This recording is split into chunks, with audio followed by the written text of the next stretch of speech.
For over half a century, humanity has looked up at the night sky and nurtured a grand dream, returning to the moon.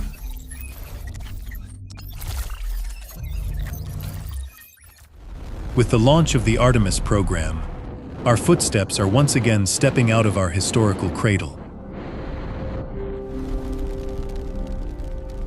The entire world cheers to welcome a new era, marveling at the technological prowess and the sheer courage of the astronauts.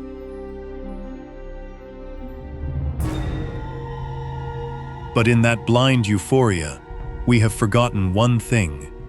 We have forgotten the terrifying nature of the abyss into which they are being pushed.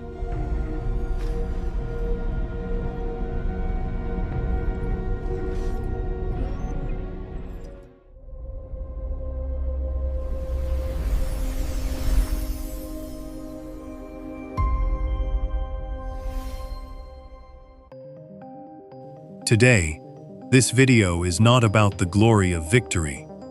We will look straight into the darkness to wake up to a deadly reality on the moon, and the true horror when a creature of flesh and blood decides to leave Earth.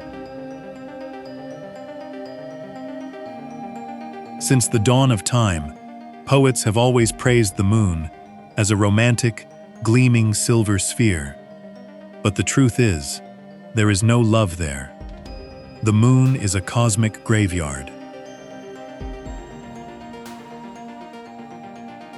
The moon is a completely dead world, where the atmosphere is zero. Because there is no atmosphere, no wind, and no water to erode the sharp edges of the rocks, its surface is not covered by fine sand, like Earth's deserts.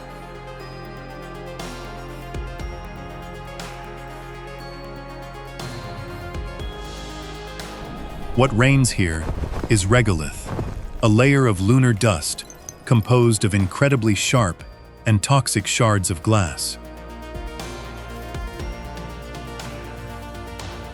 During the Apollo missions, this fiendish dust clung to everything due to static electricity. It eroded the outer protective layers of the spacesuits.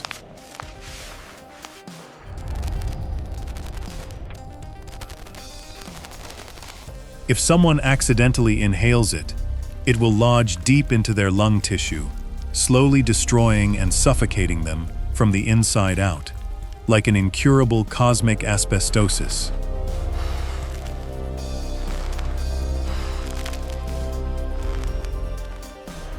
But toxic dust is only the prelude.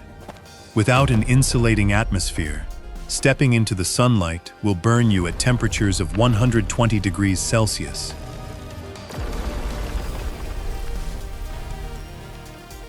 Step back into the darkness of the craters, and the temperature instantly plummets to minus 130 degrees Celsius. The environment here does not actively attack you, it simply erases you.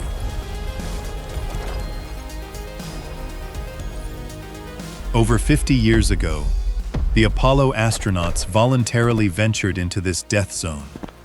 We call them heroes, but if you strip away the romantic veneer, you will see a breathtaking recklessness. Core sample acquired. Data matches the basaltic signature we predicted. Acknowledged. Proceeding to extraction point. Look at the lunar module, LM. To save maximum weight, the walls separating the astronauts from the absolute vacuum of space were only a few millimeters of metal thick. Meanwhile, in deep space, micrometeoroids travel at terrifying speeds of up to 70,000 kilometers per hour.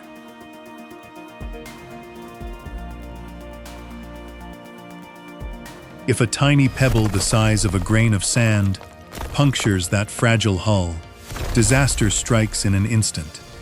The sudden decompression does not just suck all the air out of the lungs. In an absolute vacuum, the pressure drops so low that it causes the water and fluids inside the astronaut's body to spontaneously boil at normal body temperature. There is no backup plan, no rescue, only a painful and irreversible death. But the greatest fear in the universe is not physical destruction, but ultimate mental isolation.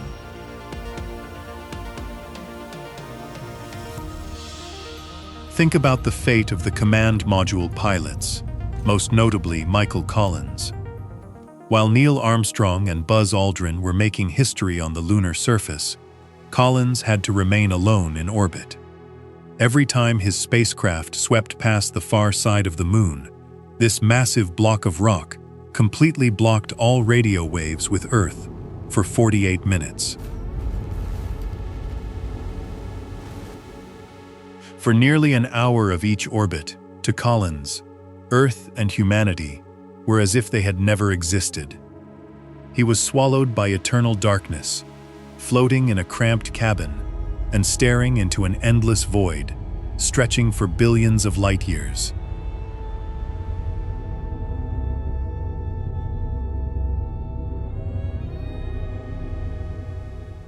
If the spacecraft's engine malfunctioned and could not be restarted right then, no one would ever hear his final words. He would orbit a dead planet forever in absolute silence, until his oxygen ran out. In those moments, he was the loneliest creature since the dawn of the universe.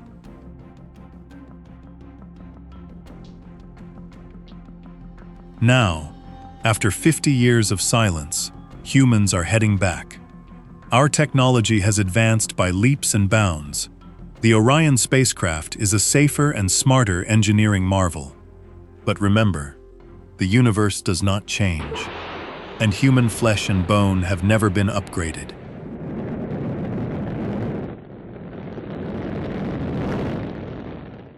To reach the moon, the Artemis crew must hurtle through the deadly Van Allen radiation belts, trapped by Earth's magnetic field.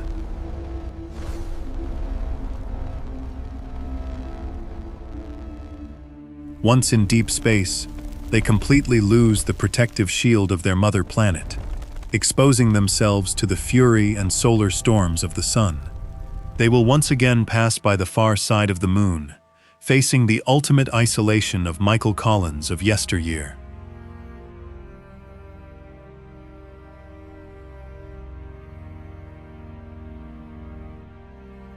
Furthermore, with subsequent missions like Artemis 4, humanity wants to venture even deeper, aiming straight for the lunar South Pole.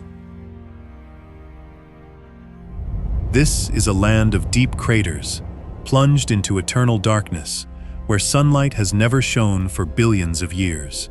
We are actively stepping into the darkest and coldest corners of the universe.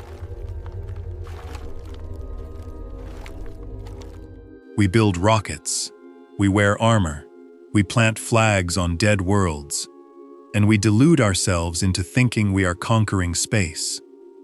But space is something that cannot be conquered. We are merely enduring it for a fleeting moment. Humans are just fragile creatures, made of water and bone, drifting over an endless abyss that holds no compassion.